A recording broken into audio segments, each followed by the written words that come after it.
नमस्कार.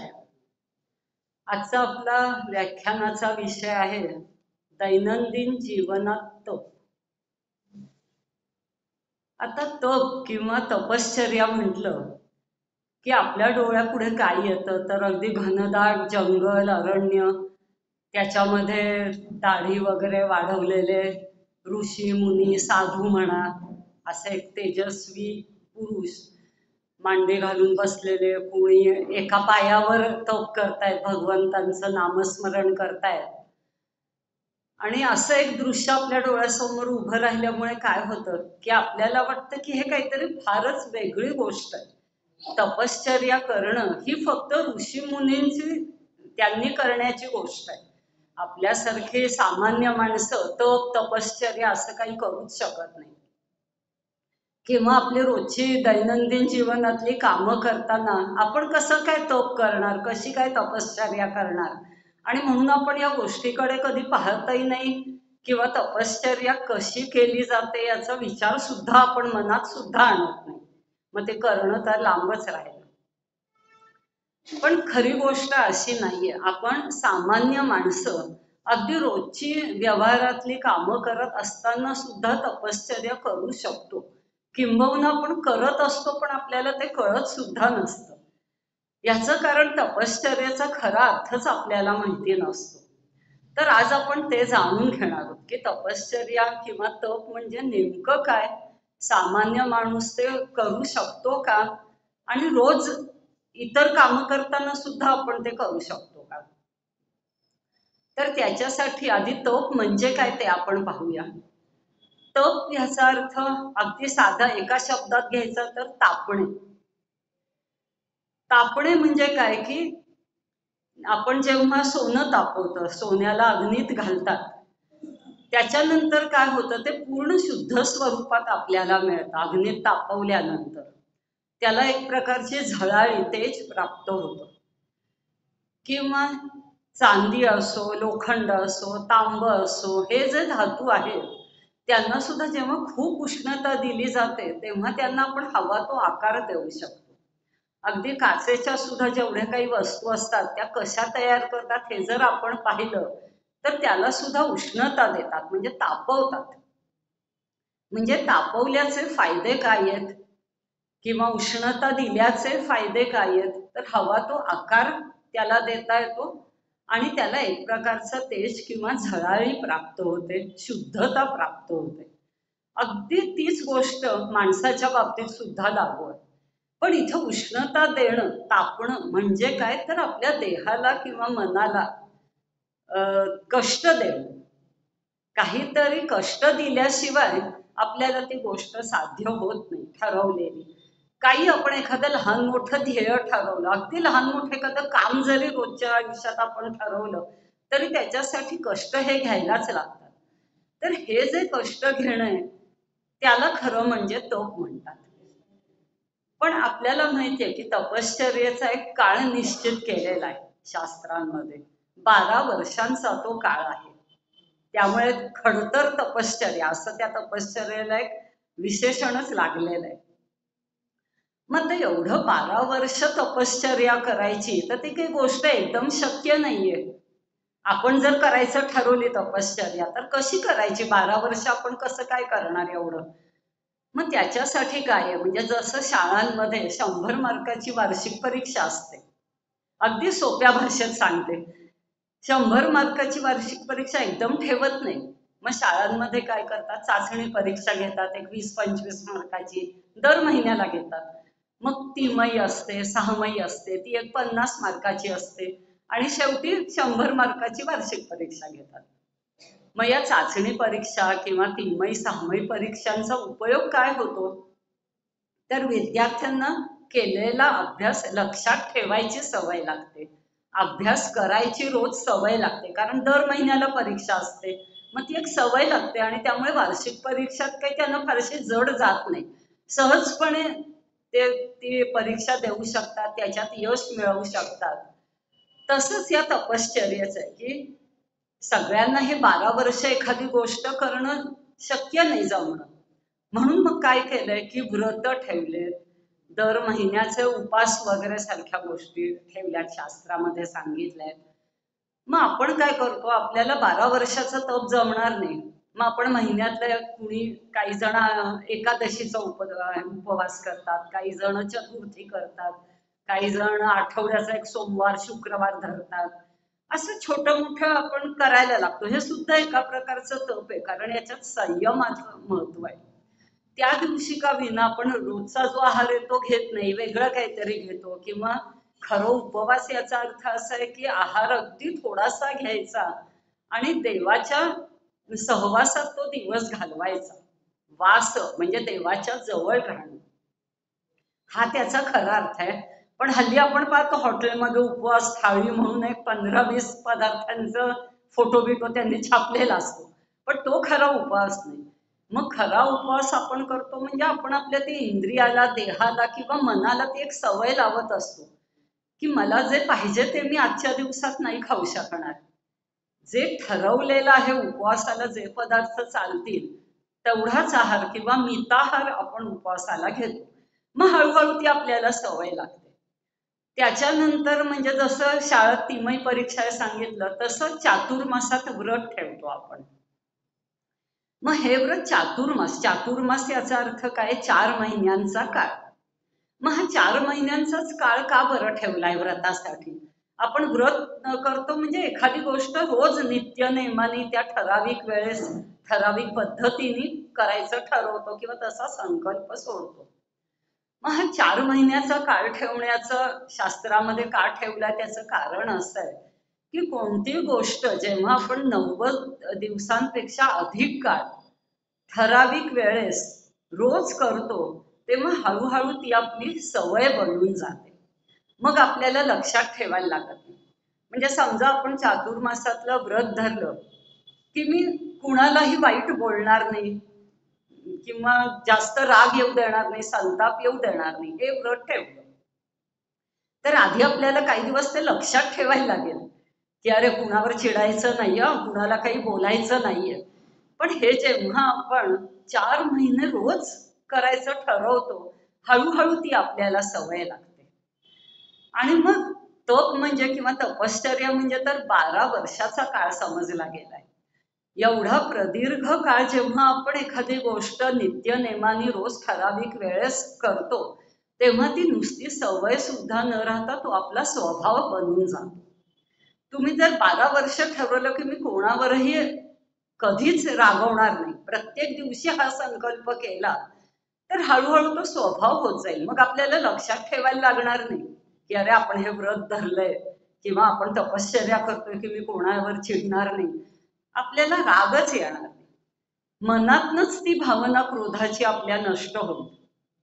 करून बघा पाहिजे तर तर हे जे आहे म्हणजे थोडक्यात तपश्चर्या म्हणजे काय की आपण जे ध्येय किंवा एखादं विशिष्ट उद्दिष्ट ठेवलंय डोळ्यांपुढे ते साध्य करताना किंवा त्याच्यामध्ये यश मिळवताना किंवा त्या मार्गावरनं जाताना त्याच्यासाठी प्रयत्न करताना मार्गात ज्या ज्या काही अडचणी येतात, जी जी संकट येतात, काही प्रतिबंध अडथळे निर्माण होतात ते सगळे प्रसन्नतेने सहन करायचे, त्याच्याशी सामना करायचा आणि आपल्या ध्येयापर्यंत पोचायचं.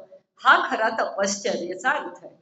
मग तर ऋषीमुनी का करतात ही तपश्चर्या, तर त्यांना परमात्मा प्राप्तीचं ध्येय असतं, त्यांना देवाला भेटायचं असतं, त्याच्याकडनं काहीतरी प्राप्त करून घ्यायचं असतं, म्हणून ऋषीमुनी ही तपश्चर्या करतात. अर्थात आता देवासारखा त्यांना प्राप्त करायचं प्रत्यक्ष भगवंतांना किंवा त्यांना भेटायचं तर 12 वर्ष काय त्याच्याहून अधिक काळाची खरं म्हणजे गरज आहे, कारण ते सोपं नाहीये देवाला भेटणं हे. म्हणून ही तपश्चर्या इतकी अवघड आहे किंवा खडतर तपश्चर्या अशी त्याला विशेषण प्राप्त झालेली आहेत. पण आपण ते अगदी म्हणजे सामान्य माणसं सुद्धा कशी करू शकतो ते मी पुढे सांगणार आहे. पण त्याच्या आधी या तपाचे सुद्धा 3 प्रकार आहेत. कायिक तप आहे, वाचिक तप आहे आणि मानसिक तप, असे 3 तपाचे प्रकार आहेत. आपण एक एक बघणार आहोत. कायिक तप याला शारीरिक तप असं सुद्धा म्हणतात. याची व्याख्या 17व्या अध्यायामध्ये भगवद्गीतेच्या केलेली आहे. देवद्विजगुरु प्राज्ञ पूजनम शौचमार्जवम ब्रह्मचर्यमहिंसाच शारीरन तप उच्यते, अशी त्याची व्याख्या केली आहे. म्हणजे काय? देवद्विजगुरु प्राज्ञ पूजनम म्हटलंय म्हणजे देवांची, गुरूंची, द्विज म्हणजे ब्राह्मण, आणि प्रज्ञावंत पुरुष किंवा विद्वान यांचं पूजन करणं.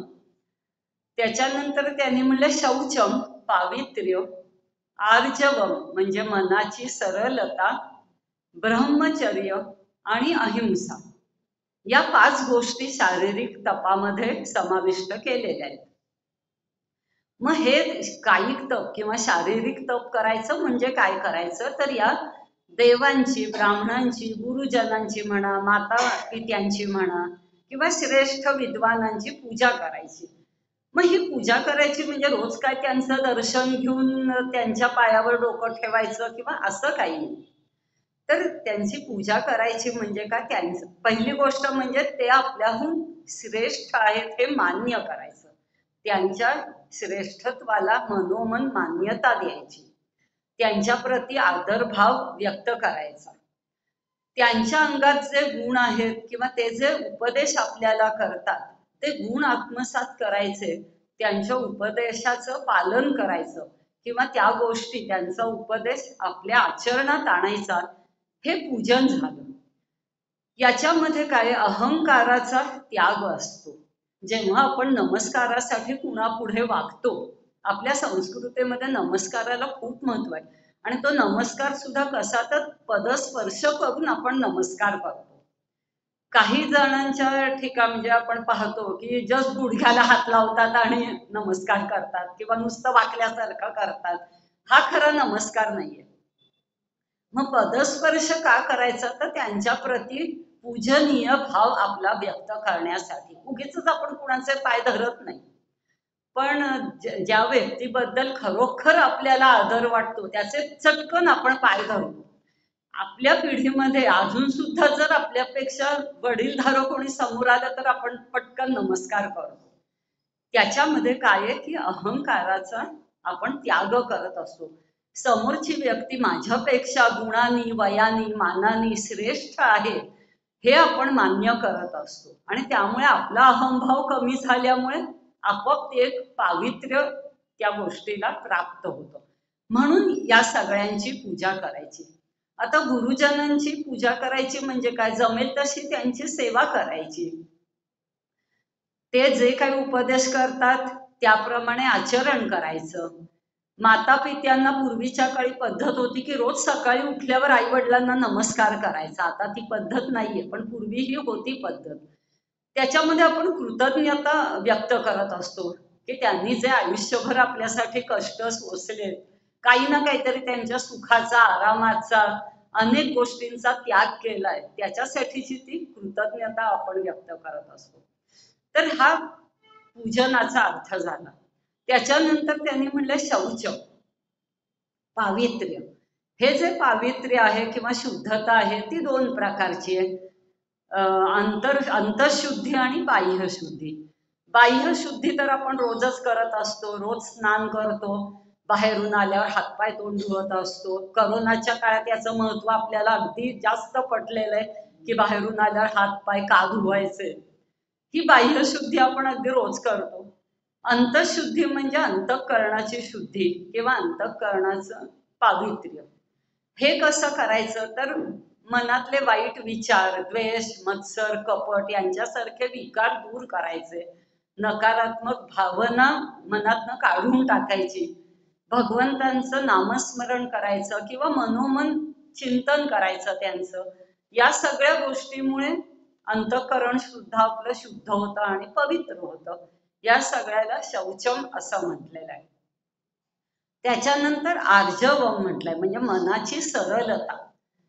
मनाची सरलता म्हणजे मन, वाणी आणि कृती यांच्यामध्ये समन्वय असणं. साधारणपणे आपण बघतो की रोजचे व्यवहार करताना सुद्धा मनात एक असतं, ओठातनं वेगळीच गोष्ट बाहेर येते आणि कृती आणखीन तिसरीच होते. म्हणजे माणसाच्या मनात काय हे आपण त्याच्या बोलण्यावरनं किंवा वागण्यावरनं नाही ओळखू शकत. पण तसं खरं म्हणजे व्हायला नको. जे मनात आहे तेच ओठावर यायला पाहिजे आणि जे ओठावरनं बाहेर आलंय तशीच आपली कृती सुद्धा पाहिजे. आपल्याला माहितीये बोले तैसा चाले त्याची वंदावी पाऊले, इतकं त्याला महत्व आहे की बोलल्याप्रमाणे जो चालतो म्हणजे व्यवहार करतो, वागतो, तो किंवा ती व्यक्ती वंदनीय असते आपल्यासाठी.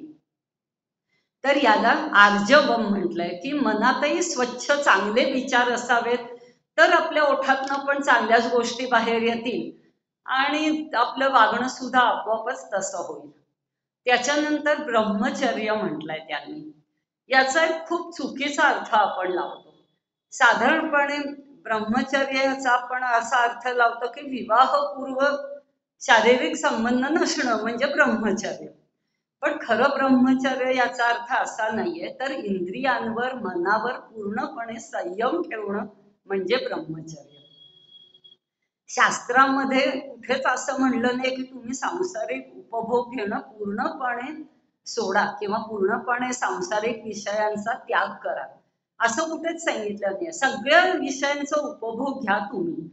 आपण काही सांख्ययोगी नाही आहोत किंवा पूर्ण वैराग्य धारण करून एकांतवासात जाऊन ध्यान धारणा करतोय असे साधू किंवा ऋषीमुनी आपण सामान्य माणसं नाही आहोत.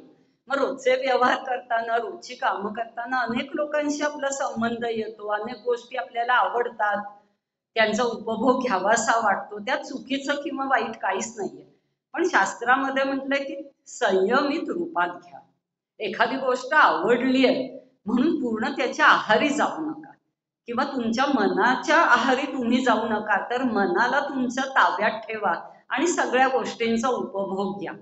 मग हा जो संयम आहे मन आणि इंद्रियांवर, याला ब्रह्मचर्य असं म्हणतात. पूर्वीच्या काळी 4 आश्रम होते, ब्रह्मचर्याश्रम, गृहस्थाश्रम, वानप्रस्थाश्रम आणि संन्यासाश्रम. मग याच्या सुरुवातीलाच ब्रह्मचर्याश्रम का बरं त्याने ठेवला असावा? कारण खूप विचार करून आपल्या संस्कृतीमध्ये या गोष्टी ठेवलेल्या आहेत. तर पहिला ब्रह्मचर्याश्रम ठेवलाय म्हणजे काय, मुलगा जेव्हा 5-8 वर्षाचा असतो तेव्हा त्याला पूर्वी गुरुगृही पाठवत असत. तिथे त्याला अनेक कष्ट करायला लागायचे, गुरूंची सेवा करायला लागायची, गुरु पत्नींना अगदी स्वयंपाकात सुद्धा मदत करायला लागायची, गुरुजी सांगतील ती कामं करायला लागायची आणि मग कुठे विद्यार्जन त्यांना करता यायचं. या पानात पडेल ते खायला लागायचं, जिभेचे चोचले पुरवता यायचे नाही. मग या सगळ्या गोष्टींची इतक्या लहान वयापासून त्यांना सवय लागायची आणि आपोआपच मनावर, इंद्रियांवर, शरीरावर, त्यांच्या वर्तनावर सगळ्यावर संयम यायचा.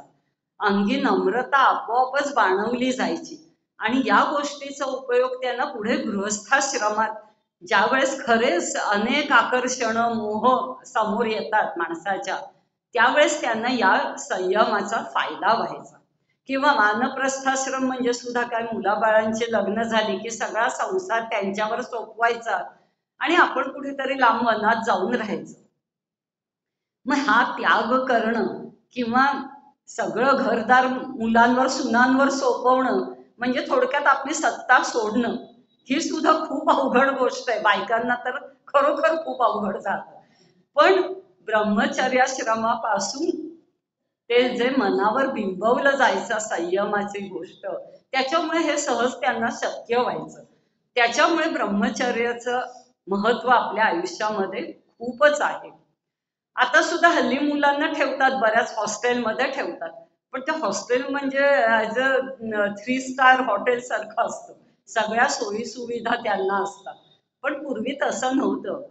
तर तो हा ब्रह्मचर्याश्रम आणि त्याचं महत्व आहे. त्याच्यानंतर अहिंसा म्हटली आहे त्यांनी. अहिंसा सुद्धा 3 प्रकारची असते. आपण आपल्या नकळत रोज हिंसा करत असतो. आता तुम्ही म्हणाल की आपण कुठं कुणाला रोज मारायला जातो किंवा काय, तर तसं नाही. कायिक हिंसा म्हणजे प्रत्यक्ष मारणं, मारहाण करणं, अंगावर धावून जाणं, याला शारीरिक हिंसा म्हणतात.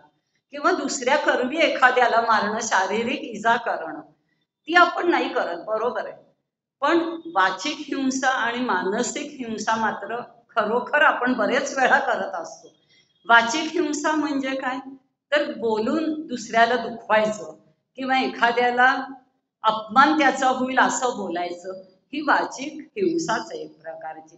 आणि मानसिक हिंसा म्हणजे मनात दुसऱ्याबद्दल वाईट विचार करायचे. आपण अगदी वाईट विचार करत नसू रोजच्या व्यवहारात, पण ज्याने कुणी आपल्याला त्रास दिलाय त्याला जर कधी त्रास झाला की आपल्याला बरं वाटतं, बरं झालं, म्हणजे मी तर नाही शिक्षा करू शकले पण देवानी बरोबर याला शिक्षा केली. म्हणजे कुठेतरी ती मनात सुप्त इच्छा असते की यांनी मला त्रास दिलाय तर त्याला पण त्रास झालाच पाहिजे. ही सुद्धा एक प्रकारची हिंसाच आहे. तर या तिन्ही गोष्टी नसणं म्हणजे अहिंसा. मनात कुणाही बद्दल वाईट विचार नसणं, बोलून कुणाला न दुखवणं, कुणाचा अपमान न करणं आणि कुणाला शारीरिक इजा न पोचवणं, या सगळ्या गोष्टीला अहिंसा असं म्हटलेलं आहे. या 5 गोष्टी जर आपण व्यवहारात ठेवल्या किंवा यांचं पालन केलं तर आपण शारीरिक तप केलं असं होतं. आता पूर्वीचे ऋषीमुनी जे होते त्यांना ही गोष्ट सहज शक्य होती, कारण ते एकांतवासातच राहायचे, कुठेतरी जंगलात जाऊन अरण्यात राहून एकटे राहायचे. त्याच्यामुळे त्यांच्या आजूबाजूला कुणी माणसंच नसायची, त्यामुळे त्यांना अगदी सहज शक्य व्हायचं. पण तरी सुद्धा ऋषीमुनींकडनं सुद्धा ही वाचिक हिंसा व्हायची. ते पटकन शाप द्यायचं कुणाला राग आला की किंवा मनातनं चिडायचे. आपल्याला दुर्वास ऋषींचं उदाहरण माहिती आहे, ते त्याने इतका क्रोध लगेच यायचा की त्याच्यात ते शापवाणी उच्चारायचं आणि ती खरी सुद्धा व्हायची. ते त्यांचा म्हणजे तपाचा प्रभाव होता, त्यांनी केलेल्या तपश्चर्येचं ते फळ होतं. तर ही अहिंसा पालन हे एक त्याच्यातली मुख्य गोष्ट आहे. त्याच्यानंतर येतं वाचिक तप.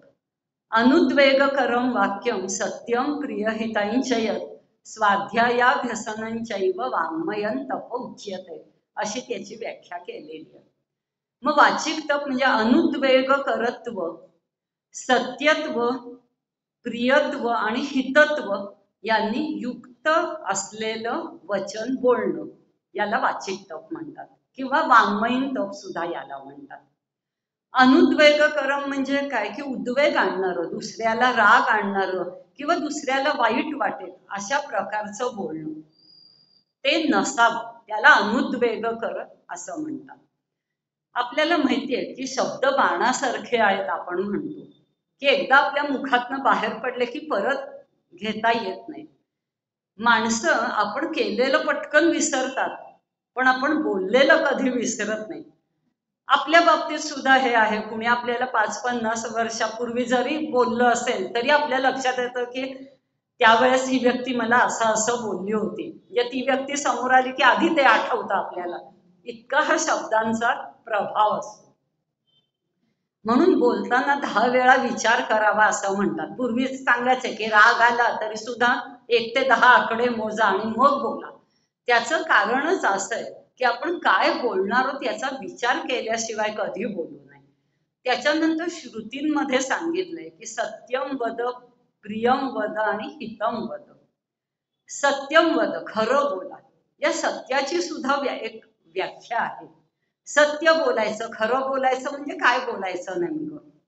तर सत्य म्हणजे जी गोष्ट आपण वाचलीये किंवा ऐकलीये किंवा समजून घेतली आहे ती दुसऱ्या माणसाला त्याचं मन न दुखावता त्याला प्रिय वाटेल किंवा त्याला हितकारक ते असेल तर जशीच्या तशी सांगणं, याला सत्य बोलणं असं म्हटलेलं आहे. ही गोष्ट खरोखर खूप अवघड आहे. म्हणजे याच्यामध्ये काय असतं, एकतर प्रिय वाटेल असं आपण बोलू शकतो पण ते दरवेळेला खरं असेल असं नाही. खोटी स्तुती करणारे बरेच असतात. पूर्वी राजा लोकांकडे तर त्यांनी भाट करणं ठेवलेलं आहे, नुसती राजाची स्तुतीच करायची, राजाही प्रसन्न व्हायचा, त्यांना भरपूर पैसे द्यायचा वगैरे. तर प्रिय बोलणं, नुसतं प्रिय बोलणं म्हटलं तर ते शक्य आहे. हितम वद, कल्याणकारक पण आपण बोलू शकतो. हे तर आपण करू शकतो. आपण दुसऱ्याला काय तुझ्यासाठी चांगलं हे फार लगेच सांगू शकतो की तू असं कर तसं कर. उपदेश भरपूर करू शकतो, सल्ला देऊ शकतो आपण. पण मग ते सांगताना कदाचित त्याच्यामध्ये प्रिय पण नसेल, कठोरता येऊ शकते. एखाद्याचं कल्याण करण्याची गोष्ट सांगायची तर त्याच्यामध्ये कठोरता येऊ शकते.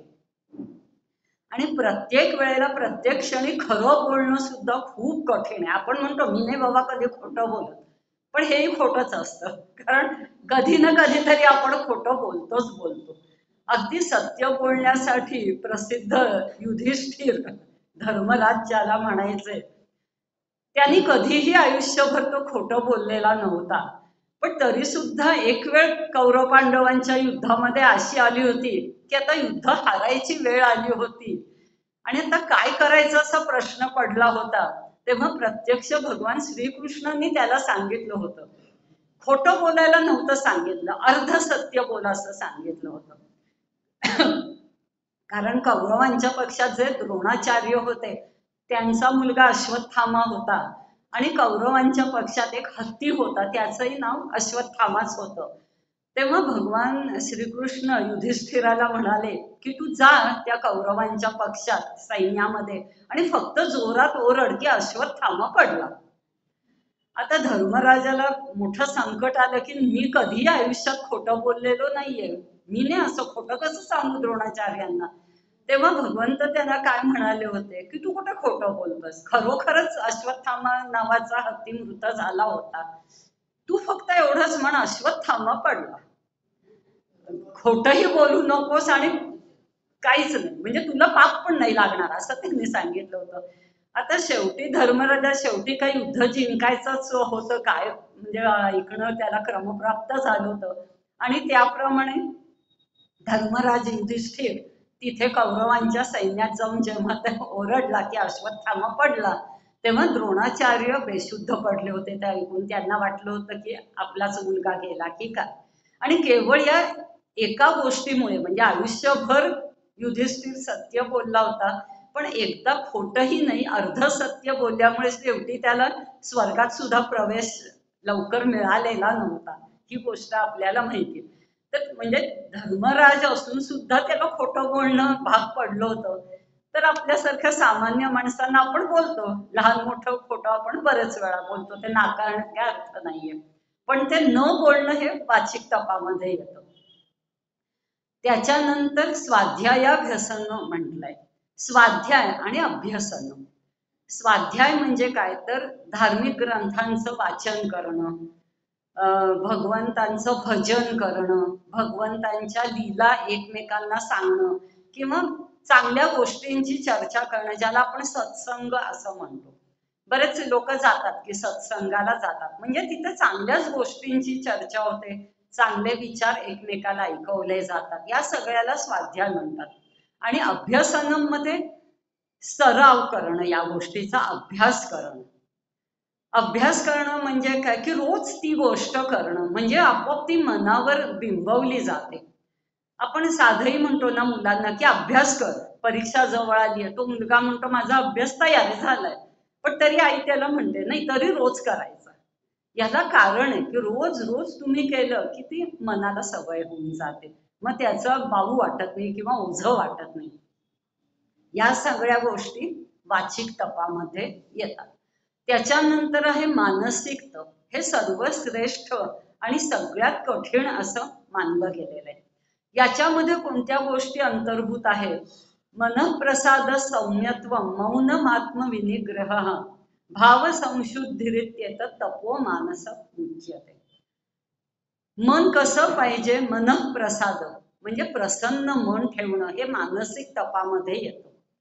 का मन प्रसन्न ठेवायचं? मन प्रसन्न असलं की सगळ्या मानसिक आणि शारीरिक व्याधी सुद्धा आपल्यापासून दूर जातात.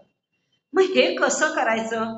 मन आपोआप तर काही प्रसन्न होत नाही आपलं, अनेक वेळा आपल्या मनाविरुद्ध गोष्टी रोज घडतच असतात, तरी मन प्रसन्न ठेवा सांगतात. मग याच्यासाठी काय करायचं की मनाला तसं शिकवण द्यायची. रोज सकाळी उठल्यावर पहिल्यांदा काय म्हणायचं की आजचा दिवस खूप छान आहे, किंवा देवाचे आभार मानायचे की आजचा उगवलेला सूर्य मी पाहू शकतोय. हेच केवढं मोठी गोष्ट आहे की आपण जिवंत आहोत, हीच इतकी मोठी गोष्ट आहे की आपण काहीही करू शकतो. भगवंताने दिलेलं आयुष्यच ही खूप मोठी गोष्ट आहे. त्यामुळे खरं म्हणजे आपण मन प्रसन्न आपलं आपोआपच राहायला पाहिजे, पण ते राहत नाही. मग त्याच्यासाठी तसं मनाला शिकवायचं किंवा सारखं समजवायचं की छानच आहे, सगळं चांगलं आहे. तो एक 3 इडियट्स नावाचा सिनेमा होता, त्याच्यात ऑल इज वेल असं म्हणायचं ना, त्याच्याचसाठी की आपणच आपल्याला सारखं सांगायचं की सगळं छान चाललंय, सगळं माझ्या मनासारखं चाललंय, मला जे आवडतात त्या सगळ्या गोष्टी माझ्याकडे आहेत आणि आजचा दिवस माझा खूप छान जाणार आहे, असं सकाळी जेव्हा आपण मनाला सांगू तेव्हा खरोखरच आपला दिवस चांगला जाईल. आणि मन प्रसन्न असलं की लहान मोठी दुखणी जरी असली ना तरी ते आपोआप दूर जातात मनाच्या प्रसन्नतेमुळे. किंवा मन आपलं प्रसन्न ठेवण्यासाठी आपण ज्या काही गोष्टी करतो, मैत्रिणींशी गप्पा मारतो, कधी टीव्ही बघतो, कधी एखादा छंद जोपासतो, तर तेवढा काळ खरोखर आपलं अगदी काही डोकं दुखत असेल, पोट दुखत असेल तरी विसर पडतो आपल्याला त्या गोष्टींचा. म्हणून मन प्रसन्न ठेवणं खूप गरजेचं आहे. त्याच्यानंतर सौम्यत्वम असं त्यांनी म्हटलंय. सौम्यत्वम म्हणजे काय की मनाची अविचलता, मनाची स्थिरता किंवा शांतता. मन विचलित होऊ द्यायचं नाही कोणत्याही प्रसंगामध्ये. अर्थात ती सोपी गोष्ट नाहीये. मन आपलं अगदी क्षुल्लक गोष्टीमुळे सुद्धा इतक्या मनात शंका येतात, कुशंका येतात, विकल्प येतात. अगदी साधी गोष्ट म्हणजे आपल्या जवळची व्यक्ती कुठे बाहेर गेली आहे बुवा आणि ठरलेल्या वेळेत घरी परत आली नाही, तरी सुद्धा आपल्या मनात पहिले वाईट विचार आधी येतात, काय झालं असेल काय नाही असं होतं. तर अशा वेळेस याचं महत्व आपणच आपल्याला पटवून द्यायचं. बी पॉझिटिव्ह ज्याला म्हणतात की काही होणार नाही, काहीतरी अडचण आली असेल, काहीतरी ट्रॅफिक जाम झाला असेल, येईल ती व्यक्ती वेळेवर. अगदी काही वाईटच प्रत्येक वेळेला होईल असं नाही, पण आपल्या मनाला एक सवय आपणच लावलेली असते की काही झालं की पहिलं वाईटच काहीतरी होणार, असं कधी नसतं. तर वारंवार मनाला समजवणं हे या मानसिक तपामध्ये खूप महत्वाचं आहे की सतत सकारात्मक विचार मनात ठेवणं आणि तशी मनाला सवय लावणं. त्याच्यानंतर म्हणले मौन. मौन आपल्याला वाटतं मौन व्रत म्हणजे काही बोलायचं नाही, मी आज मौन व्रत घेतलंय म्हणजे काय मी आज काही बोलणार नाही दिवसभरात.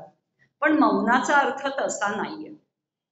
मौन हे मननशील व्यक्तीचं लक्षण समजलं जातं. म्हणजे जी व्यक्ती मनात शिकलेल्या किंवा समजलेल्या गोष्टींचे सतत चिंतन करत असते, मनन करत असते, त्याला सुद्धा मौन म्हणतात. आता मनन आणि चिंतन याच्यामध्ये सुद्धा फरक आहे. मनन म्हणजे सतत एकाच गोष्टीचा विचार करणं आणि चिंतन म्हणजे त्या गोष्टीचा एकाच गोष्टीचा विचार सतत करताना त्याच्या अनुषंगाने ज्या गोष्टी येतात त्याचा सुद्धा विचार करणं, याला चिंतन म्हणतात. म्हणजे आपण मनन आणि चिंतन एकच समजतो, पण तसं नाहीये. म्हणजे साधं आपण आता म्हणजे स्वयंपाकाची गोष्ट घेतली तर त्याचं चिंतन करतो आपण, मनन नाही करत. कारण स्वयंपाक करायचं म्हणजे काय की मग त्याला काय लागेल, मलाच काय करायचा स्वयंपाक, तो कधी तयार करायचा आहे, त्याच्यासाठी काय पदार्थ लागतील, काय करायचं, या सगळ्याचा आपण विचार करत असतो. याला चिंतन म्हणतात. किंवा कोणती गोष्ट ऐकली आपण तर त्याच्यावर आपण जो विचार करतो, त्याच्या अनुषंगाने बऱ्याच गोष्टींचा विचार आपण करतो, फक्त तेवढी एक गोष्ट आपण नाही विचार करत. म्हणजे आता आपण जसं म्हटलं की सत्यम वद, खरं बोल सांगितलं, याच्यावर आता मनन करते मी का चिंतन करते. तर आपण मनन जेव्हा करायला जातो की नाही खरं बोलायचंय, खरं बोलायचंय, खरं बोलायचंय, पण म्हणजे काय करायचं याची उजळणी आपण मनात करत असतो. तर हा मनन आणि चिंतन मधला फरक आहे. पण मौनाचा अर्थ काय, मग मनन चिंतन करणं हा तर आहेच, न बोलणं हा सुद्धा आहे. पण कमी बोलणं आणि योग्य त्या ठिकाणी योग्य तेवढं आणि योग्य ते बोलणं हा सुद्धा मौनाचा एक अर्थ आहे. बऱ्याच लोकांना किती बोलावं, काय बोलावं, कुठे बोलावं, कुणाशी बोलावं हे सगळं कळतं, अगदी कळतं, पण कुठे बोलू नये, काय बोलू नये, किती बोलू नये हे कळत नाही. म्हणून जशी भाषणाला 1 तासाची मर्यादा देतात की आपलं बोलत सुटू नका, तुम्ही आवरा 1 तासात. हे जे आहे की कुठं थांबायचं हे ज्याला कळतं बोलताना, त्याला सुद्धा मौनामध्येच त्याचा समावेश केलेला आहे. त्याच्यानंतर आत्मविनिग्रह हा म्हटलाय त्यांनी, म्हणजे मनाचा निग्रह. आपण एखादी गोष्ट ठरवताना अगदी मनाचा निग्रह असतो की मी रोज हे करणारच, पण मग काय होतं मध्ये काहीतरी कामं येतात, अडचणी येतात, आळस येतो, कधी कंटाळ येतो किंवा कधीतरी दुसरंच एखादं काम त्याच्यामध्ये येतं आणि मग आपल्यातून मनाचा निश्चय डळमळीत होत जातो आणि आपण ठरवलेली गोष्ट त्या वेळेस ठरवलेल्या दिवशी पूर्ण करू शकत नाही. आणि असं करता करता मग काय होतं, आपल्या मनाला ती सवय लागते की जाऊ दे, आज नाही केलं तरी चालेल, उद्या करू, परवा करू, एवढं काय. म्हणजे समजा आपण ठरवतो की मी आता रोज एक गीतेचा अध्याय म्हणणार, हे आपण अगदी ठरवलंय. पण मग सकाळी उठल्यावर गीतेचा अध्यायाची आपण ती जी वेळ असते त्याच्या एखाद वेळेला उठायलाच उशीर होतो. मग आपण म्हणतो जाऊ दे, आत्ताच म्हणलं पाहिजे असं काही नाही, सगळी कामं झाल्यावर म्हणलं तर काय होतंय, कोण बघायला येतंय किंवा कोण आपल्याला विचारणार आहे. ह्या ज्या गोष्टी आहेत ना, आपणच आपल्या मनाला ढील देतो की चालतं, काही होत नाही. तर हे न करणं म्हणजे मनाचा निग्रह, की मी आता हीच गोष्ट करणार, त्याच्यामध्ये दुसरं काही मी येऊ देणार नाही, असं ठरवणं.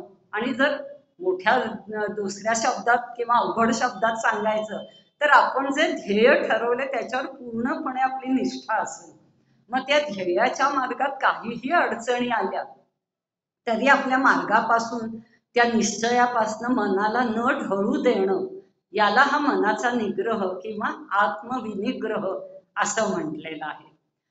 त्याच्यानंतर भाव संशुद्धी त्यांनी म्हटलंय, म्हणजे परत अंतःकरणाची शुद्धी, जी आपण मगाशीच पाहिलेली आहे, परत नाही त्याच्याबद्दल सांगत. अंतःकरणाचं पावित्र्य, मनात आपल्या अंतःकरणात सतत प्रत्यक्ष भगवंत आहेत ही जाणीव जेव्हा आपल्याला असते तेव्हा आपल्या हातनं अजिबात कोणती वाईट गोष्ट घडत नाही आणि मनात वाईट विचार सुद्धा येत नाहीत किंवा चुकीचे विचार येत नाहीत, चुकीची कृती होत नाही. याच्यासाठी सांगायचं तर एक अगदी लहानशी गोष्ट सांगते की हे सगळं महाभारताचं युद्ध वगैरे होतं आणि उद्धव जो भगवान श्रीकृष्णांचा सारथी असतो, मित्र असतो लहानपणापासूनचा, तर भगवंत त्याला सांगतात की आता माझा सुद्धा अवतार समाप्त करायची वेळ आलेली आहे आणि तू आतापर्यंत माझ्याकडे काहीच मागितलं नाही असतं, तू माग माझ्याकडे काहीतरी, तुला काय हवं ते मी देतो. तेव्हा उद्धव म्हणतो, भगवंत मला काहीच नको, मला तुझं एवढं सारथ्य करायला मिळतंय, तुझा सहवास मिळतोय, हीच माझ्यासाठी केवढी मोठी गोष्ट आहे. तर भगवंत म्हणतात असं नाही, मग म्हणजे मला बरं वाटेल, काहीतरी तुला दिल्याचं मला समाधान मिळेल. तेव्हा उद्धव त्यांना म्हणतात की मला एकच मनात शंका आहे, त्याचं निरसन फक्त तुम्ही करा. ते म्हणतात विचार तू. तर उद्धव म्हणतो की हे जे महाभारताचं युद्ध आहे ते तुम्ही खरं म्हणजे टाळू शकला असतात, तुम्ही पांडवांना सहज जिंकू देऊ शकला असतात, सगळं तुमच्याच हातात आहे, तुम्ही भगवंत आहात, मग तुम्ही का नाही तसं केलं, किंवा युद्ध सुरुवातच तुम्ही का होऊ दिली, तुम्ही युधिष्ठिराला का नाही जिंकून दिलं त्या द्यूतामध्ये, तुम्हाला कोणतीच गोष्ट अशक्य नाहीये. मग तेव्हा भगवंत त्याला म्हणतात की असं नाहीये, युधिष्ठिराला मी म्हंटल होतं की दुर्योधनाच्या बाजूने जसं शकुनी मामा खेळायला आहेत, मी तुझ्या बाजूने द्यूत खेळतो. पण युधिष्ठिराला अहंकार होता, त्यांनी श्रीकृष्णाला बजावून सांगितलं तू महालाच्या दाराच्या बाहेर थांबायचंय, मला येतं, मला द्यूत खेळता येतं, मी त्याच्यात पारंगत आहे आणि मी हाक मारल्याशिवाय आत यायचं नाही, मला तुझी गरज नाही. त्याच्यामुळे भगवंत म्हणे मी होतो ना दाराबाहेर, पण त्याने मला बोलवलंच नाही तर मी कशाला येऊ. तसंच द्रौपदीच्या बाबतीत झालं, जेव्हा वस्त्रहरणाचा प्रसंग घडला तेव्हा आधी तिने स्वतःच्या पतींना हाका मारल्या, नंतर धृतराष्ट्राकडे विनंती केली, भीष्माचार्यांकडे विनंती केली, दुर्योधनाला तिने खूप कठोर शब्दात त्याची निर्भत्सना केली. पण जेव्हा कशाचाच उपयोग होत नाहीये आणि आता हे टाळणं कठीण आहे म्हणल्यावर तिने भगवंतांचा दावा केला आणि मग मात्र भगवंत तिच्या मदतीला धावून आले. म्हणजे भगवंत उद्धवाला म्हणले की मला बोलवलं तर मी नक्कीच येतो, आपणहून नाही जात कुठे. मग तेव्हा उद्धव त्यांना विचारतो की मग असंच तू कायम करणार का, की लोकांना चुका करू द्यायचा, त्यांना शिक्षा होऊ द्यायची आणि मग तू जाणार त्यांच्या मदतीला, असं का बरं? तू चुकांपासूनच त्यांना परावृत्त का नाही करत आधी? मग तेव्हा भगवंतांनी त्यांना दिलेलं उत्तर इतकं सुंदर आहे की भगवंत त्या उद्धवाला म्हणतात की हे तू चुकीचं बोलतोयस उद्धवा, मी सगळ्यांच्या अंतःकरणात आहेच आहे, सगळ्यांच्या मी जवळ आहे, असा दरवाजा बाहेर उभा आहे, पण ज्या माणसानं ही जाणीव आहे की भगवंत आपल्यामध्येच आहेत, त्या लोकांच्या हातनं वाईट कृती किंवा वाईट विचार सुद्धा त्यांच्या अंतःकरणात येत नाही. हातनं वाईट कृती किंवा चुकीची गोष्ट होणं तर दूरच. मग ज्यांना भगवंत आपल्या अंतःकरणात आहे हे माहितीये, त्यांच्या मदतीला जायची आवश्यकताच नाहीये, मी आहेच आहे त्यांच्या बरोबर. तर याला भावसंशुद्धी म्हणतात, की प्रत्यक्ष भगवंत आहेत आपल्याकडे, आपल्यामध्येच आहेत. चेतना प्राणशक्तीच्या रूपात ते आहेत, वैश्वानराच्या रूपात आपल्या जठरामध्ये आहेत. त्यांनी सांगितलं नाहम वैश्वानरो भूत्वा प्राणीनां देहमाश्रितः प्राणापान समायुक्त पचाम्यन्न चतुर्विधम, की जठराग्नीच्या रूपात मी माणसांच्या शरीरात राहतो आणि चारही प्रकारचं अन्न पचवतो. ही पचनाची क्रिया प्रत्यक्ष जठराग्नी म्हणजे भगवंतांनी स्वतःची विभूती सांगितलेली आहे. म्हणजे इतके भगवंत प्रत्येक गोष्टी आपल्याला मदत करत असतात, पण हे आपल्याला कळत नाही. आणि हे कळणं म्हणजे भावसंशुद्धी. तर हे सगळं मानसिक तपामध्ये येतं. आता ही जी 3 प्रकारची तप आहेत, कायिक, वाचिक आणि मानसिक, या सगळ्यामध्ये मानसिक तप का सर्वश्रेष्ठ म्हटलंय, तर ही तिन्ही तप त्याच्या अंतर्गत येतात. जेव्हा आपण मानसिक तप करू तेव्हा कायिक तप आणि वाचिक तप आपल्याकडनं आपोआप घडत असतं. आता ही जी 3 प्रकारची तप आहेत, ती सुद्धा जेव्हा मनात आपण पूर्ण देवावरती म्हणा किंवा आपल्या ध्येयावरती श्रद्धा ठेवून करतो, पूर्ण विश्वास ठेवून करतो, तेव्हा त्याला सात्विक तप असं म्हणतात. परत ती 3 प्रकार आहेत, सात्विक, राजस, तामस तप. मग सात्विक तप म्हणजे काय? या सात्विक तपामध्ये त्या व्यक्तीचा पारमार्थिक उद्देश असतो किंवा समाजाचं काहीतरी कल्याण व्हावं असा उद्देश असतो, तेव्हा ते सात्विक तप होतं. जसं हे सात्विक तप मनूनी केलं होतं फार पूर्वीच्या काळी, सृष्टीच्या आरंभी. मनू आणि त्याची पत्नी, शत्रुपातीचं नाव होतं, त्यांनी तप केलं, तपश्चर्या केली आणि त्यांच्या तपश्चर्येने भगवान विष्णू त्यांना प्रसन्न झाले. त्यांनी वर माग म्हटलं, तेव्हा मनूनी वर मागितला होता की तुमच्यासारखा पुत्र आमच्या पोटी जन्माला यावा, म्हणजे हा वंश पुढे चालू राहावा. तेव्हा भगवान विष्णू त्यांना म्हणले की मी म्हणजे परमात्मा आहे. भगवान म्हणजे काय? परमात्मा. आणि परमात्मा हा एकच एक आहे, त्याचा सारखा कोणी होऊ शकत नाही. तेव्हा मनू त्यांना म्हणतो की मग तुम्हीच आमच्या पोटी या. आणि तपश्चर्या आणखी तो पुढे चालू करतो, अनेक वर्ष तपश्चर्या करतो आणि शेवटी भक्ताचं हे म्हणणं भगवंतांना म्हणजे ऐकायला लागतं आणि प्रत्यक्ष भगवान विष्णू मनूच्या पोटी जन्म घेतात. म्हणजे आणि मग आपण त्यांचे वंशज, म्हणजे आपल्याला मानव म्हणतात, मनूचे वंशज. म्हणजे तसं जर पाहायला गेलं तर सगळे मानव म्हणजे भगवंतांचा अंशच आहे. पण आपण आपल्या कृतीने म्हणा, कर्मांनी म्हणा, देवत्व आपणच आपलं कमी करून घेतो. तर हे जी तपश्चर्या मनूनी केली ती सात्विक तप होतं, किंवा भक्त प्रल्हादाने जे केलं ते सात्विक तप होतं. भक्त प्रल्हाद राक्षस कुळातला होता, त्याच्या वडिलांचं नाव हिरण्यकश्यपू, की ज्यांना देवांबद्दल अतिशय मनात चीड होती, द्वेष होता. त्यांच्या पोटचा मुलगा म्हणजे भक्त प्रल्हाद, पण त्याला भगवान विष्णूंबद्दल अतिशय मनात भक्तिभाव होता, श्रद्धा होती, हे आपल्याला माहितीये. तर भक्त प्रल्हाद म्हणजे सात्विक तपाचं उदाहरण आहे. किंवा अगदी आत्ताच्या काळातलं जर घ्यायचं तर करोनाच्या काळामध्ये शास्त्रज्ञांनी जे अथक परिश्रम करून त्याच्यावरची लस शोधून काढली, ही त्यांची एक प्रकारची तपश्चर्याच होती. शेवटी ध्येयप्राप्तीसाठी केलेले प्रयत्न म्हणजे तप किंवा तपश्चर्या. मग ही विश्वाच्या कल्याणासाठी होती, सगळ्या जगाचं कल्याण त्या लसीमुळे झालेलं आहे करोनावरच्या. तर हे सगळं सात्विक तपामध्ये येतं, की दुसऱ्याचं हित करणारं, कल्याण करण्यासाठी जे काही प्रयत्न केले जातात किंवा ते ध्येय ठेवलं जातं ते सात्विक तपामध्ये येतं. त्याच्यानंतर राजस तपामध्ये कोणती गोष्ट येते, तर राजस तपामध्ये स्वार्थासाठी हे तप केलं जातं किंवा इच्छापूर्तीसाठी केलं जातं. मला काहीतरी हवंय ते मिळावं म्हणून जेव्हा तपश्चर्या केली जाते ती राजस तपश्चर्या असते. जशी ध्रुव बाळांनी केली होती ती राजस तप होतं ते, कारण त्याला काहीतरी हवं होतं, त्याची इच्छा होती, त्याला वडिलांच्या मांडीवरनं त्याची सावत्राई उठवते, हाकलून देते. तर तो एक राग त्याच्या मनात होता आणि तो म्हणतो की आता मला जिथून कोणी उठवणार नाही, इथून जा म्हणणार नाही, असं स्थान मला पाहिजे. आणि म्हणून त्याच्यासाठी भगवान विष्णूंचं नामस्मरण करत ध्रुव बाळाने तपश्चर्या केली होती.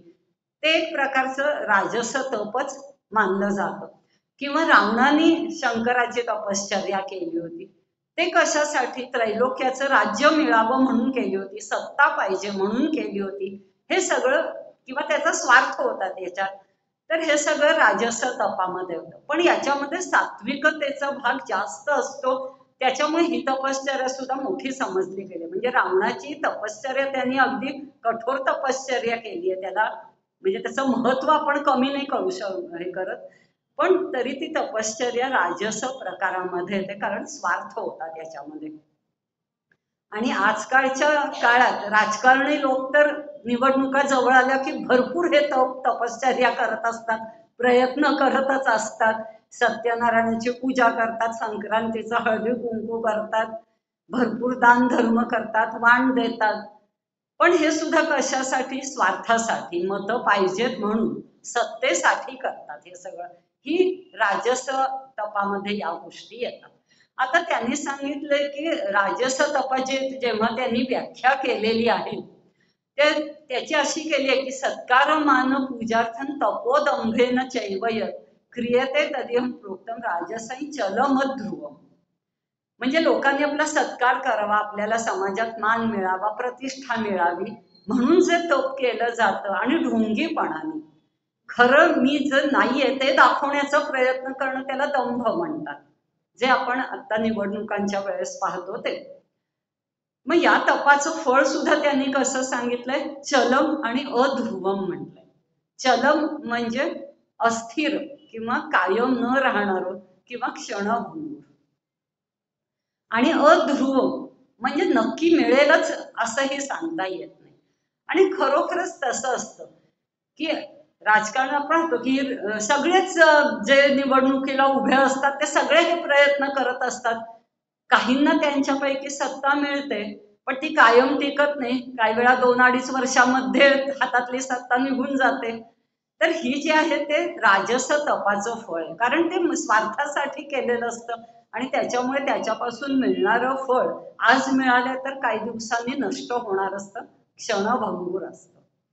त्याच्यानंतर तामस तप हे अगदी निकृष्ट कनिष्ठ दर्जाचं समजलं गेलंय.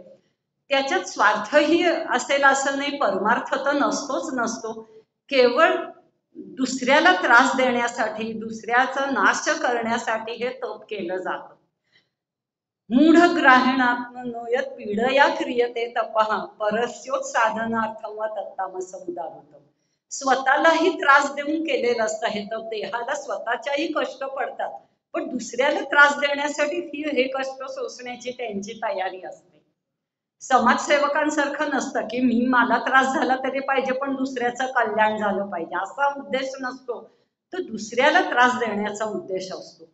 जसं अतिरेकी ते अंगावर स्फोटक वगैरे बांधून आत्मघातकी पथ ज्याला म्हणतात पथक, की त्यांना माहिती असतं की ह्या जेव्हा स्फोट होणार आहे या दारूगोळ्याचा अंगावर बांधलेल्या, तेव्हा स्वतःचा मृत्यू होणार आहे. पण त्यांना तेही चालत असतं, माझा मृत्यू झाला तरी पाहिजे पण बाकीचे 100-200 लोक मेली पाहिजे, इतका वाईट उद्देश असतो. हे साध्य करण्यासाठी त्याही लोकांना प्रयत्न करायलाच लागतो. अनेक प्रयत्न ते करत असतात या गोष्टीसाठी. म्हणजे त्यांच्या दृष्टीने हे तपच असतं, पण तामस तप आहे. आणि पूर्वीच्या पुराणातलं जर आपण पाहायला गेलो तर भस्मासुरांनी केलेलं तप, ते सुद्धा तामस तपच होतं. त्यांनी अनेक वर्ष तपश्चर्या केली आणि मग जेव्हा भगवान विष्णूने त्याला विचारलं की काय वरदान हवंय, त्यांनी स्वतःसाठी काहीच मागितलं नाही. त्याचा स्वार्थही नव्हता आणि परमार्थही नव्हता. त्यांनी काय वर मागितला? मी ज्याच्या डोक्यावर हात ठेवीन त्याचं भस्म होईल तिथल्या तिथे आणि त्या क्षणी. आता शेवटी द्यायला लागलं वर भगवान विष्णूंना. सगळे देव घाबरले की आता असा काय तुम्ही वर दिलात, आता झालं सगळं नष्ट होणार. माणसं तर नष्ट जाऊ दे, आपणही नष्ट होऊ हा आपल्या जवळ आला, आपल्याला स्पर्श केला की. आणि आता भगवान विष्णू म्हणले मी वर तर दिलाय, परत तर घेऊ शकत नाही, मग त्याच्यावर काय करायचं? आणि शेवटी युक्तीने त्यांनी मोहिनीचं रूप घेतलं. ही गोष्ट आपल्याला माहिती आहे. मोहिनीचं रूप घेतलं, भस्मासुराकडे गेले, नृत्य ती मोहिनी करायला लागली, अतिशय सुंदर होती. भस्मासूर तिच्याकडे आकर्षित झाला. तो म्हणला मलाही नृत्य शिकव, मी पण तुझ्या बरोबर नृत्य करतो. तिने कबूल केलं आणि मी जसं म्हणजे नृत्य करत जाईल तसं तसं तू करत जा म्हणली, तुला येईल. आणि मग करता करता तिने स्वतःच्या डोक्यावर हात ठेवला, भस्मासुराने स्वतःच्या डोक्यावर हात ठेवला, त्याचं त्या क्षणी भस्म होऊन गेलं. तामस तपाचं फळ सुद्धा तामसच आहे. म्हणून सात्विक तप हे श्रेष्ठ समजलं गेलंय. आता एवढे आपण तपाचे प्रकार पाहिले, तर आपण आता रोज तप कसं काय करतो किंवा करू शकतो हा आपला मुख्य विषय आहे. की खरंच आपण मग हे सगळं करू शकतो का? तर करू शकतो आणि रोज आपण करू शकतो, करत असतो. मग आता हे शारीरिक तप, कायिक तप आपण रोज करू शकतो का? तर करू शकतो. आपण रोजच्या रोज व्यायाम करत असतो, कोणी योग साधना करत असतो, रोज कुणी ध्यान धारणा करत असतं, आपण देवाची पूजा करतो, दुसऱ्या प्रती आदर भाव मनात ठेवतो, हे सगळं आपण रोज करत असतो. म्हणजे शारीरिक तप आपण करतच असतो आणि त्याचं चांगलं सात्विक तपाचं फळ सुद्धा चांगलंच मिळतं. रोज व्यायाम केला, आपलं शरीर चांगलं राहतं, आरोग्य चांगलं राहतं, मनाची प्रसन्नता आपल्याला लाभते. म्हणजे हे तप आपण करत असतो. म्हणजे आपण काही तपश्चर्या करू शकत नाही असं नाही, आपण करत असतो. वाचिक तप आपण करत असतो का? करतो. आपण म्हणतो मी काही कधी खोटं बोलत नाही, आपण खरं बोलतो, म्हणजे वाचिक तप करतो. चांगल्या गोष्टी ऐकतो, चांगल्या गोष्टी बोलतो, देवाची स्तोत्र आपण रोज म्हणतो, काही ना काहीतरी थोडंफार आपण वाचत असतो, धार्मिक ग्रंथ वगैरे. चातुर्मासात तर बरेच जण हे व्रत करत असतात. श्रावणात आपण कथा ऐकतो, हे सगळं आपण करत असतो. म्हणजे वाचिक तप सुद्धा आपण रोज करतच असतो. त्याच्यानंतर मानसिक तप फक्त थोडासा प्रश्न आहे, आपण करतो की नाही. करू शकतो, पण आपण करतो की नाही हा प्रश्न आहे.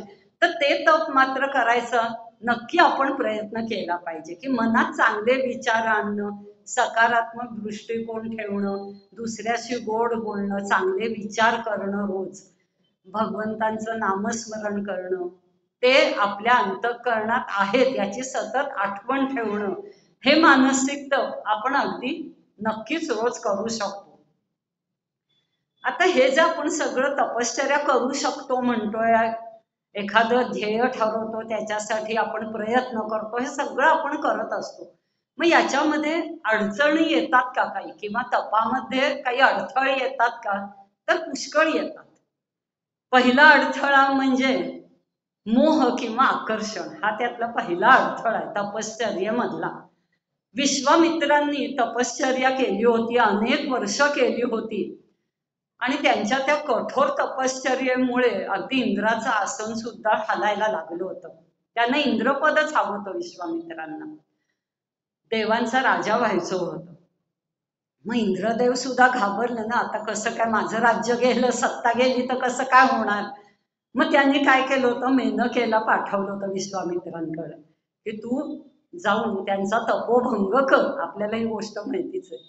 आणि मग या मेनकेचं विषयी मनात आकर्षण एका क्षणी विश्वामित्रांच्या मनात, एवढे म्हणजे थोर तपस्वी असून सुद्धा ते त्या क्षणिक मोहाला बळी पडले आणि त्यांचा तपोभंग झाला. म्हणजे हे जे आकर्षण, अशा अनेक मेनका आपल्याकडे तर येतच असतात रोज. अनेक लहान सहान गोष्टीचं आकर्षण आपल्याला वाटत असतं, की अगदी आपण म्हणतो काही जण गीतेच्या संथा वर्गाला जातात, 4 ते 5 माझा वर्ग आहे, मैत्रिणीचा फोन येतो, पिक्चरला जाऊ किंवा आज बीसी आहे, पार्टी आहे, ये. मग आपल्याला लगेच तो मेनका आपल्याला हे करते, की गीता महत्वाची आहे, संथा घ्यायला शिकायला जाणं महत्वाचं आहे का बीसीला जाणं महत्वाचं आहे. हे अशी आकर्षण आपल्या लहान सहान तपामध्ये अडथळे आणत असतात. त्याच्यानंतर दुसरा अडथळा असा आहे, की तपश्चर्या करताना म्हणजे ऋषी मुनींच्या बाबतीत सुद्धा देव सुद्धा त्यांची परीक्षा बघतात, की लहान मोठ्या सिद्धी त्यांना प्राप्त करून देतात, आणि मग ते त्याच यशामध्ये अडकून पडतात. सिद्धी प्राप्त होते, म्हणजे एखाद्या तपस्वी आहे, तर मग त्याला अशी सिद्धी मिळते की तुझ्या मुखातनं जे शब्द बाहेर पडतील ते खरे होतील. मग त्याला असं वाटतं की झालं आपल्याला आता, म्हणजे आपली तपश्चर्या फळाला आली. त्याचा मूळ उद्देश काय आहे? परमात्मा प्राप्तीचा. पण आता ही सिद्धी प्राप्त झाली की त्याच्यातच अडकून बसतो तो. मग येईल त्याला शाप दे, नाही तर वर दे, आणि होतंय की नाही हे खरं, आणि त्याच्यामध्ये यश मिळालं की तो अडकून बसतो. आणि त्यांचा तपोभंग म्हणजे त्यांच्या तपश्चर्याचा भंग करण्यासाठीच हा अडथळा आलेला असतो. आपल्या सुद्धा सामान्य माणसांच्या आयुष्यात सुद्धा असतं की लहान मोठं यश मिळालं की आपण इतकं पुरळून जातो की नेमकं आपण पुढे काय ध्येय ठरवलं हेच विसरून जातो. आता एवढं मिळालं ना, बास झालं, आता थांबतो मी इथेच, असं होतं. विद्यार्थी असतात की त्याला काहीतरी त्यांनी मनात करिअर करायचं ठरवलेलं असतं. खूप अभ्यास करतो, 10वीत अगदी 98-99% मार्क मिळतात, आणि झालं, त्याला वाटतं की आता आकाशाला हात पोचले आपले, म्हणजे मी हुशार आहे, मला सगळं येतं. 11वीत अभ्यास लगेच कमी पडतो. त्याला वाटतं की मी इतका हुशार आहे की मला असे मार्क मिळणारच काय. आणि मग 11वी-12वीत मार्क कमी होतात, ठरवलेलं करिअर तिथे ऍडमिशन मिळत नाही. म्हणजे झालं ना, ध्येयाकडे जाताना हा अडथळा आला. म्हणजे यश लहान मोठं मिळालं, त्याच्यामध्ये अडकून पडणं हा काही वेळा अडथळा ठरू शकतो आपल्या तपश्चर्येमध्ये. नंतरचा अडथळा म्हणजे लोकापवाद किंवा स्तुती किंवा निंदा. एखादं ध्येय आपण ठरवलंय, आपण करत असतो प्रयत्न त्याच्यासाठी, कुणी लोक इतकी स्तुती करतात, वा वा काय काम करतोय, हे करतोय, आणि आपण अगदी त्या स्तुती म्हणजे असं आपल्याला वाटतं की मी म्हणजे कोण श्रेष्ठ आहे, इतरांपेक्षा काहीतरी वेगळं आहे, आणि त्या अभिमानात आपण अडकून पडतो. काय ठरवलं त्याच्याकडे दुर्लक्ष व्हायला लागतं हळूहळू. हे सगळे आपल्याला चांगले म्हणतात म्हणजे आपण चांगलंच होत, आणखीन कशाला प्रयत्न करायला पाहिजे, झालं सर्टिफिकेट मिळालं आपण चांगलं असल्याचं, तिथे आपण थांबून राहतो. किंवा काही वेळा निंदेचं धनी व्हायला लागतं आपल्याला, की लोक म्हणतात हे काय करतोय, हे तुझं बरोबरच नाहीये, अशाने तुला काय मिळणार आहे, असं म्हणलं की लगेच आपल्या मनात शंका यायला लागते की इतकी लोक ज्या अर्थी या गोष्टीला वाईट म्हणतायत, त्या अर्थी आपण करतोय ते बरोबर आहे की नाही, का मी चुकीच्या मार्गाने चाललोय. मनात अनेक लगेच शंका यायला लागतात, आणि आपण ते सोडून द्यायच्या मागे लागतो की मग नको, जाऊ दे, एवढं लोक जर 10 लोक म्हणतात की हे तू चुकीचं करतोय तर नक्कीच चुकीचं असणार. स्वतःवरचा विश्वास कमी असणं हे त्याला एक या तपश्चर्येमध्ये अडथळा ठरू शकतो. त्याच्यानंतरचा अडथळा म्हणजे काही वेळा काय होतं की ही तपश्चर्या करताना अर्थात देहाला, मनाला भरपूर कष्ट द्यायला लागतात. मनाला सतत संयम मनावर ठेवायला लागतो, अनेक आपल्या सुखांना तिलांजली द्यायला लागते, आराम सोडून द्यायला लागतो, अनेक सुख सोडायला लागतात त्याच्यासाठी. हा जो त्याग करणं आहे तो आपल्या मनाला झेपत नाही काही वेळा. असं वाटतं की खरंच म्हणजे हे ध्येय गाठणं इतकं आवश्यक आहे का, त्याच्यासाठी मला एवढ्या सगळ्या गोष्टी सोडून द्यायला लागतात. आपण ठरवलं की पूर्ण गीता कंठस्थ करायची, त्याच्यासाठी तुम्हाला रोज 2-3 तास द्यायला लागतात, बाकीच्या सगळ्या गोष्टी विसरायला लागतात, त्या पाठांतराकडे लक्ष द्यायला लागतं. आणि मग कुणीतरी म्हणतं की काय करणार आहेस तू गीता पाठ करून, तुला काय मिळणार आहे विशेष, काय कुठे नोकरी मिळणार आहे ते करून, का काय पैसे मिळणार आहेत, चाल कशाला एवढे रोज 2-3 तास वर्षभर कशाला घालवायचे. की झालं, मग खरंच आपण विचार करतो काय मिळणार आहे गीता पाठ करून, किंवा नाही केलं कोण काय मला म्हणणार आहे नाही केली तर. अशा ज्या या गोष्टी आहेत की कष्ट पडतात म्हणून काही वेळा आपण मध्ये आपले प्रयत्न थांबवतो किंवा अर्ध्यातनं आपण माघार घेतो. हा सुद्धा आपलं तप किंवा तपश्चर्या पूर्ण करण्यासाठीचा एक अडथळा ठरू शकतो. आणि सगळ्यात महत्वाचा अडथळा म्हणजे मनात आपल्या ध्येयाबद्दलच शंका निर्माण होणं. मी ठरवलेलं ध्येयच योग्य आहे की नाही अशी जर एकदा शंका मनात आली तर पुढचं सगळं प्रयत्न आपण त्या क्षणी सोडून देतो, की मी जे ठरवलं तेच जर चुकीचं आहे, तेच जर बरोबर नसेल तर मग एवढे प्रयत्न करायचे तरी कशाला या चुकीच्या गोष्टीसाठी, असंही वाटू शकतं. म्हणजे ध्येयाबद्दलची निष्ठा जर आपल्या मनातली ढळली, त्याच्यावरचा विश्वास जर ढळला, तर आपण ही तपश्चर्या कधीच पूर्ण करू शकत नाही. मग तर याच्यावरचा उपाय काहीतरी असला पाहिजे ना. तपश्चर्या तर पूर्ण करायची आपल्याला, तर दोन त्याच्यावरचे उपाय आहेत की ज्ञान आणि श्रद्धा. या दोन गोष्टी जर असल्या तर ही तपश्चर्या आपण सहजपणे पूर्ण करू शकतो. मग ज्ञान पाहिजे म्हणजे कसलं ज्ञान पाहिजे, तर नेमकं माझं ध्येय काय आहे, नेमकं मला आयुष्यात काय प्राप्त करायचंय, मी हे जे सगळे प्रयत्न करतोय ते नक्की कोणत्या गोष्टीसाठी करतोय याचं ज्ञान पाहिजे. आणि त्याच्यासाठी जे प्रयत्न करतोय त्याची दिशा, ते करण्याचा मार्ग याचं सुद्धा ज्ञान पाहिजे. प्रयत्न खूप करताय पण चुकीचेच असतील प्रयत्न तर तुम्ही पोचू शकणार नाही ध्येयापर्यंत. म्हणजे उद्या इंग्लिशचा पेपर आहे आणि हेच माहित नाही त्या विद्यार्थ्यांनी चुकून गणिताचाच अभ्यास आज दिवसभर केला तर इंग्लिशमध्ये पूर्ण मार्क मिळणार नाहीत, कारण त्याचे प्रयत्न खूप केले पण चुकीचे प्रयत्न होते. तर त्याचं ज्ञान पाहिजे, त्या मार्गाचं ज्ञान पाहिजे, दिशेचं ज्ञान पाहिजे आणि आपल्या उद्दिष्टाचं सुद्धा ज्ञान पाहिजे माणसाला. आणि त्याच्यानंतर श्रद्धा पाहिजे. श्रद्धेला आपल्या आयुष्यात खूप महत्व आहे. कोणत्याही गोष्टीवर श्रद्धा आणि विश्वास असल्याशिवाय ती गोष्ट आपण साध्य करूच शकत नाही. मी जे करतोय किंवा जे मला मिळवायचंय त्या गोष्टीवर आधी माझी श्रद्धा पाहिजे की ते मिळवल्याने नक्की मला समाधान मिळणार आहे, नक्की माझ्या मनाला शांतता मिळणार आहे, किंवा आयुष्यात मला हे आणि हेच मिळवायचंय. इतका गाढ विश्वास जेव्हा त्या गोष्टीबद्दल असेल तेव्हा आपण आपल्याकडनं 100% पूर्ण प्रयत्न करू शकतो. म्हणजे ध्येयावर तर निष्ठा आणि विश्वास पाहिजेच, त्याच्याबरोबर स्वतःवर सुद्धा विश्वास पाहिजे की काहीही करून मी ही गोष्ट करू शकतो. Yes I can do it, हे जेव्हा आपण म्हणतो तेव्हा आपल्याला एक प्रकारचं मानसिक बळ मिळतं. आपण पाहतो एखाद्या लहानसहान गोष्टीशी सुद्धा झगडताना आपण मनातल्या मनात देवाचं नाव घेतो आणि मग ती करतो. चांगली कोणतीही गोष्ट करताना मग ते का करतो की देवाचं नाव घेतो, म्हणजे आपण एक प्रकारे हा देवावरचा आपला विश्वास असतो की मी ही जी गोष्ट करतोय त्याच्यासाठी जे प्रयत्न करतोय त्याच्यामध्ये मला भगवंत नक्की साथ देणार आहे, देव माझ्या बरोबर आहे या विचारांनी. आणि आपल्या बरोबर कुणीतरी आहे म्हटलं की आपल्याला एक प्रकारचं बळ मिळतं. कोणती व्यक्ती असेल तर शारीरिक बळ मिळतं, मानसिक बळही मिळतं, पण देव बरोबर आहे म्हटल्यावर इतकं प्रचंड मानसिक बळ आपल्याला मिळतं की आता म्हणजे थोडीफार जशी काही आपण ती जबाबदारी देवावर टाकत असतो की मी प्रयत्न करतोय मला साथ दे. जसं अगदी भगवद्गीतेच्या शेवटच्या श्लोकात म्हटलं आहे ना, यत्र यत्र योगेश्वर यत्र पार्थो धनुर्धरः तत्र श्री विजय भूतीर ध्रुवा नीतीर मतीर, की देव आहे जिथे योगेश्वर आहे, भगवंत आहेत, आणि जिथे धनुर्धारी पार्थ आहे त्यातल्या धनुर्धारी याला महत्व आहे. नुसतं त्यांनी म्हटलं नाहीये की अर्जुन आहे आणि भगवंत आहे त्याला यश मिळेल. त्याच्या हातात गांडीव धनुष्य असलं पाहिजे, तो लढायला सज्ज असला पाहिजे, प्रयत्न करायला सज्ज असला पाहिजे.